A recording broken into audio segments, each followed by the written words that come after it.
இப்ப ரீசெண்டா பாத்தீங்கன்னா இந்த அவெஞ்சர்ஸ் டூம்ஸ்டே மூவியை பத்தின ஒரு பயங்கரமான டைம் லூப் தியரி இந்த MCU ஃபேன்ஸுக்கு இடையில பரவலா பேசப்பட்டு இருக்குன்னு தான் சொல்லணும். இது எங்க இருந்து ஆரம்பிச்சிச்சுன்னா, இந்த அவெஞ்சர்ஸ் இன்ஃபினிட்டி வார் மூவில நம்ம டாக்டர் ஸ்ட்ரேஞ்ச் டைம் ஸ்டோனை யூஸ் பண்ணி பல மில்லியன் கணக்கான அவுட்கம்ஸை பார்த்திருப்பாரு.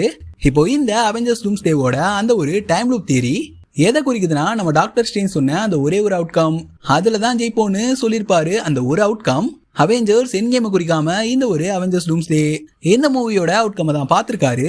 டைம் லூப் தியரி அப்படின்ற மாதிரி நிறைய மார்வல் ஃபேன்ஸ் சொல்லிட்டு இருக்கானுங்க. இந்த ஒரு மல்டிவர்ஸ் சாகாவா இருக்கட்டும், இல்லனா இன்ஃபினிட்டி சாகா, இது மொத்தமாவே 40,605,000 அவுட்கமா தொடர்ந்து ஒரு டைம் லூப்பா தான் நடந்துட்டு இருக்கு.